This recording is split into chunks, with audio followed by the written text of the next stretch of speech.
Hello dear student, welcome on my YouTube channel. तो हम देख रहे थे Cotton University MSc botany entrance exam का क्वेश्चन पेपर, जहाँ पे हमने 1 से लेके 35 तक डिस्कस कर लिया था। अब हम आगे देखेंगे 36 से 60 तक। तो चलिए बिना टाइम गवाए शुरू करते हैं। आप वीडियो को लाइक कर दीजिए, चैनल को सब्सक्राइब कर दीजिए और वीडियो को अपने दोस्तों में शेयर कीजिए, ताकि वो चाहे जिस भी यूनिवर्सिटी के लिए बॉटनी एंट्रेंस एग्जामिनेशन का प्रिपेयर कर रहे हैं, ये वीडियो ज़रूर से ज़रूर उनका हेल्प करेगा। ओके, तो चलिए शुरू करते हैं। क्वेश्चन है, a visit undertaken for remote and difficult area to study the flora and fauna is usually for several month is called. तो देखिए, जो होता है स्टडी के लिए, जैसे वहाँ पे जाते हैं ट्रिप पे, डिफ़िकल्ट और रिमोट, जैसे मान लीजिए North Pole and South Pole पे चले गए, अमेजन के जंगल में चले गए, तो वहाँ पे सेवरल मंथ के लिए जाते हैं और वहाँ वो कठिनाई से भरी हुई होती है, तो उसे हम बोलते हैं एक्सपीडिशन। ठीक है, एक्सपीडिशन बोलते हैं। तो इसका राइट आंसर जो होगा आपका होगा डी। ठीक है, एक्सप्लोरेशन मतलब होता है किसी जगह पे जाना, उसको एक्सप्लोर करके देखना वहाँ पे क्या क्या चीज़ें हैं। डॉक्यूमेंटेशन मतलब किसी जगह पे जाके डॉक्यूमेंट करना कि वहाँ पे क्या क्या चीज़ें पाया जाता है। कलेक्शन ट्रिप होता है 4-5 दिनों के लिए, 1 हफ्ते के लिए, 1 महीने के लिए। ओके, तो आगे चलते हैं। सक्सेशन रीजन है, secondary succession is faster than primary succession. Okay, तो ये तो सही बात है ना। सेकेंडरी सक्सेशन, प्राइमरी सक्सेशन को होने के लिए सबसे पहले पॉइनियर स्टेज आएगा, लाइकेन वहाँ पे आएगा, या तो एल्गी ग्रो करेगी। बहुत ही धीमा होता है primary succession, but secondary succession जो होता है वो तेज़ होता है। सेकेंडरी सक्सेशन मतलब कि वहाँ पे पहले से पहले कम्युनिटी था, गलती से अगर आग लग गया, किसी वजह से ख़त्म हो गया, फिर से वहाँ पे ग्रो कर रहा है, तो सेकेंडरी होता है। रीजन है, secondary succession is a process started by event that reduce an already establish ecosystem. मतलब सेकेंडरी सक्सेशन वहाँ पे होता है जहाँ पे पहले से इकोसिस्टम था, लेकिन वो ख़त्म हो गया या रिड्यूस हो गया। तो ये सही बात है, मतलब असर्शन भी सही है, रीजन भी सही है, मतलब और रीजन जो है असर्शन का करेक्ट एक्सप्लेनेशन भी है। तो इसका राइट आंसर जो होगा आपका ये ही होगा। अगले क्वेश्चन चलते हैं। The bark is made of up. देखिए, बार्क जो होता है वो मिल के बना होता है आपका कार्क कैम्बियम से। तो इसका राइट आंसर जो है ए होगा। ठीक है, बहुत लोग फिलोडर्म में भी कंफ्यूज होंगे, कार्क में कंफ्यूज होंगे, लेकिन मोस्ट करेक्ट जो है वो कार्क कैम्बियम है। The chief function of velamen tissue is to. तो देखिए, वेलामेंट टिश्यू जो होता है आपका, जैसे ईवीफाइड प्लांट होते हैं, जैसे आर्किड वार्किड हो गया, तो उसमें पाया जाता है रूट में, हैंगिंग रूट जो होते हैं वहाँ पे वेलामेंट टिश्यू होता है। इसका मेन फंक्शन होता है एटमॉस्फेयर में प्रेजेंट जो मॉइस्चर होता है उसको एब्जॉर्ब करता है। ठीक है, मॉइस्चर को एब्जॉर्ब करता है। अगला क्वेश्चन है, histogen theory was propose by anatomy से क्वेश्चन है। हिस्टोजन थ्योरी दिया था आइंस्टीन ने। उन्होंने बताया था कि प्लांट में 3 हिस्टोजन पाए जाते हैं, वही पूरे प्लांट बॉडी को बनाते हैं। ओके, स्मिथ ने क्या दिया था, स्मिथ ने, बताइए। अगला क्वेश्चन है, the first crop plant genome sequence is. तो पहला कौन सा क्रॉप प्लांट था जिसका पूरा जीनोम को सीक्वेंस कर लिया गया? तो वो है राइस। राइस प्लांट के पूरे जीनोम को सीक्वेंस किया गया। राइस इंस्टीट्यूट कहाँ पे है? IRRI, Indian rice research institute कहाँ पे है? कमेंट सेक्शन में बताइए।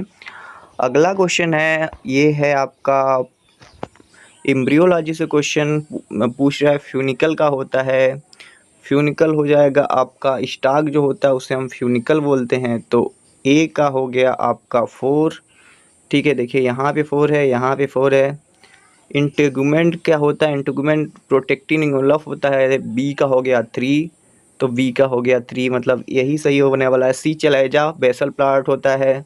हाइलम क्या होता है? जंक्शन होता है ओव्यूल एंड स्टाक का। तो B is the correct answer here. Okay, चलिए अगले क्वेश्चन पे चलते हैं। असर्शन रीजन ही है, Down syndrome is due to autosomal trisomy in chromosome number 21। Okay, सही है ये बात। असर्शन सही हो गया। Autosomal trisomy of chromosome 21 occur exclusively in females. तो ये गलत बात है, मेल में ज़्यादा होता है, फीमेल में कम होता है। ऐसा देखा, जैसे डाउन सिंड्रोम मेल में ज़्यादा होता है। ओके, तो इसमें जो होगा ओनली 1 होगा correct. Statement 1 is correct, statement 2 is wrong, मतलब ए इज करेक्ट होगा। अगला क्वेश्चन है, असर्शन रीजन ए भी है। इसमें पूछा है, बोला है member of Lamiaceae generally aromatic. Okay, aromatic होते हैं, इसेंशियल आयल होता है इसलिए। हाँ, वही तो रीजन भी दिया है, एसेंशियल आयल, मतलब रीजन भी असर्शन रीजन दोनों सही है, करेक्ट एक्सप्लेनेशन भी है, मतलब ए सही होगा इसका। अगला क्वेश्चन चलिए देखते हैं। स्क्लेरोसियम होता है आपका कहाँ पे? SD मिलता है क्लेविसी परपुरिया में। तो स्क्लेरोसियम जो होता है वो वेजिटेटिव रिप्रोडक्टिव बॉडी होता है। उसमें क्या होता है कि जो हाइफी होता है वो कॉम्पैक्टली एक दूसरे से इंटरवोवन हो जाता है। हाइफी जो होता है कॉम्पैक्टली एक दूसरे से इंटरवोवन और उसकी इंडिविजुअलिटी लॉस्ट हो जाती है। जैसे मैं कहूँ एक हाइफी ये है, एक हाइफी ये है, यहाँ पे आप गिन पा रहे हैं, लेकिन स्क्लेरोसिया में ऐसे गोला गोला बन जाता है और इसमें आप पता नहीं कर पाएंगे कि कौन सा हाइफी कहाँ पे है। ओके, चलिए अगला क्वेश्चन देखते हैं। The normal cause of polypeptide chain termination. तो पॉलीपेप्टाइड चेन टर्मिनेशन जो होता है स्टॉप कोडान करते हैं जो 3 होते हैं, ठीक है, क्रेओपल नंबर, तो उनके लिए कोई भी एंटी कोडान नहीं होता है। तो एंटी कोडान नहीं होता है तो भाई वो पहचान नहीं पाएगा। तो देयर इज नो टीआरएनए, मतलब एंटी कोडान मतलब टीआरएनए नहीं होता है कोई। तो ये बी जो है इसका राइट आंसर होगा। ठीक है, अगले क्वेश्चन चलते हैं। Algae and fungi are group in Thallophyta. Algae and fungi okay Thallophyta में रखा गया क्योंकि यहाँ पे no differentiation in thallus. Okay, यहाँ पे रूट सूट ये सब नहीं देखने को मिलता है, तो ये दोनों सही है। ठीक है, करेक्ट, ये सी का सही होगा यहाँ पे। अगला क्वेश्चन है an organism which is normally A saprophyte, मतलब कि डेड एंड डीके मैटर पे ग्रो करता है लेकिन कभी कभी वो पैरासाइट भी बन जाता है। तो ये ऐसा फैकल्टेटिव सैप्रोफाइट इसे बोलेंगे। क्या बोलेंगे? Facultative saprophyte. ठीक है, अगला क्वेश्चन देखते हैं।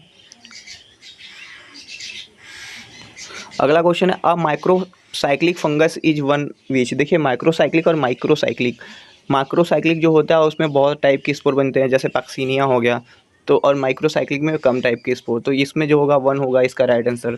अगला क्वेश्चन है, ये तो क्वेश्चन अभी ऊपर ही दिया था कि टर्मिनेशन कैसे होता है।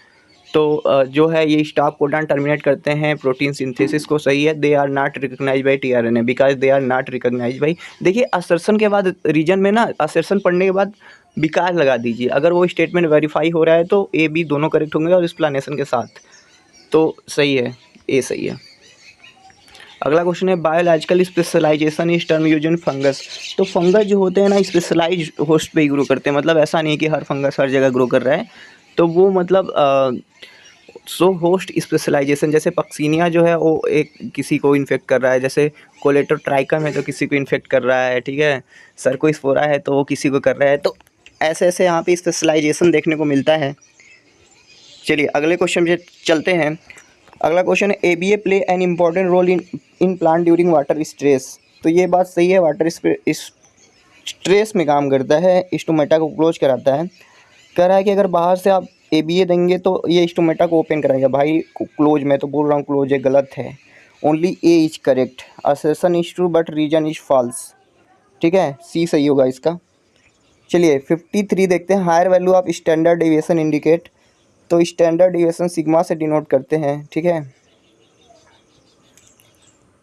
नहीं सिग्मा से तो डेविएशन होता है, आई थिंक वो डी होता है स्टैंडर्ड डेविएशन, आप देख लीजिएगा। तो स्टैंडर्ड डेविएशन ज़्यादा होगा तो मतलब डेविएशन ज़्यादा होगा मतलब ज़्यादा वैल्यू होगा और उसमें बहुत सारा वेरिएबिलिटी देखने को मिलेगा। ठीक है, अगर स्टैंडर्ड डेविएशन कम रहेगा तो जैसे 5 वैल्यू हो तो उनमें ज़्यादा समानता रहेगा, लेकिन अगर डेविएशन ज़्यादा स्टैंडर्ड वाला तो वहाँ पे बहुत ज़्यादा फैला हुआ डाटा आपको, जैसे 1 मिला फिर 10 मिला फिर 13 मिला, ऐसे डाटा मिलेगा। ए सही होगा इसका। मैच ऑफ द फॉलोइंग करके सेल बायोलॉजी से बहुत ही सिंपल क्वेश्चन। तो न्यूक्लियस क्या करता है? न्यूक्लियस करता है आपका आरएनए का सिंथेसिस, मोस्टली जो भी एमआरएनए, टीआरएनए, आरआरएनए। तो न्यूक्लियस में होता है आरएनए की सिंथेसिस। इंडोमेम्ब्रेन जो होता है आपका गोल्जी लाइसोसोम, इंडोप्लाज्मिक रेटिकुलम। ठीक है, इंडोप्लाज्मिक रेटिकुलम पे राइबोसोम भी जुड़ा होता है, तो इसको इंडोमेम्ब्रेन के अंदर रख सकते हैं। बी का हो गया 2, ए का हो गया आपका 3 और बी का 2, मतलब सी होने वाला है करेक्ट। प्लाज्मोडेस्माटा क्या करता है? ट्रांसपोर्ट करता है मैक्रोमोलेक्यूल का, सेल प्लेट करता है हेल्प सेल डिवीजन में, मतलब कि C is the correct answer here. चलिए अगले क्वेश्चन चलते हैं। The speed of migration of ion in electric field depend upon. तो आप पढ़ेंगे जेल इलेक्ट्रोफोरेसिस, तो वहाँ पे देखेंगे कि डीएनए का जो होता है जो सबसे छोटा साइज होता है जिसका, और अगर एचडीएस पेज पढ़ रहे हैं तो देखेंगे मालिकुलर वेट जिस प्रोटीन का कम होता है वो ज़्यादा तेज़ी से मूव करता है। तो मैग्नीट्यूड ऑफ चार्ज भी देखेंगे, जैसे कि जो रहेंगे निगेटिव चार्ज, जो इसमें कम चार्ज रहेगा वो ज़्यादा तेज़ी से जाएगा। तो मतलब magnitude of charge, shape and mass of molecule पे निर्भर करता है। ये जेल इलेक्ट्रोफोरेसिस है, एचडीएस पेज इलेक्ट्रोफोरेसिस में माइग्रेशन ऑफ आयंस कोई भी। ठीक है, अगला क्वेश्चन करते हैं। The information retrieval tool for of NCBI gene bank.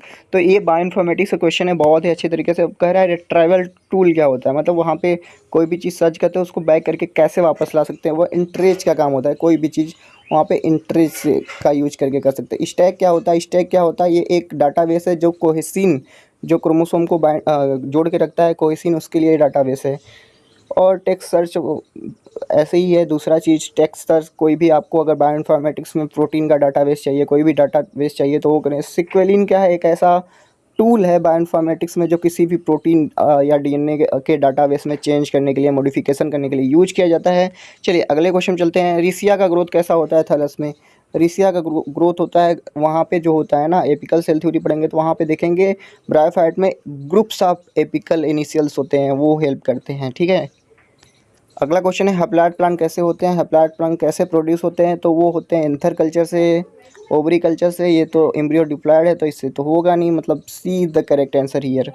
अगला question, which are the following do not produce antibody? तो देखिए बी लिम्फोसाइट एंटीबॉडी करता है, लैक्टोफेरिन में भी एंटीबॉडीज होते हैं, टी लिम्फोसाइट और न्यूट्रोफिल। तो न्यूट्रोफिल भी होना चाहिए मेरे हिसाब से। टी लिम्फोसाइट देखिए ये क्या करता है, ये जाके मतलब इन्नेट इम्यूनिटी प्रोवाइड करता है टी लिम्फोसाइट। तो ये एंटीबॉडी नहीं प्रोड्यूस करना चाहिए, एंटीबॉडी बी करता है, टी नहीं करता है, ठीक है। तो यही होना चाहिए डी वाला। अगला क्वेश्चन है विच when spore mass germinate they form? तो देखिए मास का स्पोर होता है, सबसे पहले जर्मिनेट करता है तो पहले प्रोटोनोमा बनता है, फिर उससे लीफी गैमेटोफाइट बनते हैं, फिर वहाँ पे क्या लगते हैं, फिर सेक्स ऑर्गन लगते हैं, उससे फिर से क्या बनते हैं, गैमिट्स बनते हैं। तो यहाँ पे ये होगा ए इसका आंसर। तो हम लेकर लिया कॉटन यूनिवर्सिटी एमएससी एंट्रेंस का क्वेश्चन पेपर डिस्कस। और क्वेश्चन का अगर मैं बताऊँ तो मॉडरेट क्वेश्चन थे, अच्छे भी क्वेश्चन थे काफ़ी। देखिए कहीं भी अगर पेपर होता है क्वेश्चन एकदम ही ईजी आ जाए तो क्या होगा कि सब लोग कर लेंगे, तो थोड़ा वहाँ भी कंपटीशन होता है, फिर सिली मिस्टेक आप किए हैं गई, थोड़ा सा क्या होता है क्वेश्चन पेपर का लेवल मेंटेन रहता है तो अच्छा रहता है कि मतलब अगर आप पढ़ के गए हैं तो आपका हो जाएगा। ऐसे मतलब सिंपल आ जाए तो आप पढ़ रही हैं बहुत ज़्यादा और एकदम सिंपल आया सब कर बैठे हैं तो वही कट ऑफ आ जाता है। फिर भी आपका सिलेक्शन तो होना ही है। तो पढ़ते रहिए, बने रहिए हमारे साथ। वीडियो को लाइक कर दीजिए, चैनल को ज़रूर सब्सक्राइब कीजिए। चैनल पे जो व्यूअर हैं वो मैं देखता हूँ कि जो सब्सक्राइबर हैं वो 45% है और 55% जो आप लोग वॉच करते हैं आप चैनल को सब्सक्राइब नहीं किए। और सबसे अगली चीज़, स्टेट वाइज भी रैंकिंग में देखता हूँ, मेरे चैनल पे लखनऊ के लोग काफ़ी बने हुए हैं, इसलिए लखनऊ वालों को बहुत बहुत थैंक यू। वाराणसी वाले सबसे कम हैं, वाराणसी का हूँ मैं, वाराणसी वाले देखते नहीं, कोई बात नहीं, चाहे जहाँ से भी आप इंडिया से हो या कहीं से भी हो, किसी भी स्टेट से हो, बने रहिए हमारे साथ, देखते रहिए और सीखते रहिए कुछ नया। चलता हूँ मैं, मिलूँगा आपसे नेक्स्ट वीडियो में। Thank you for watching this video.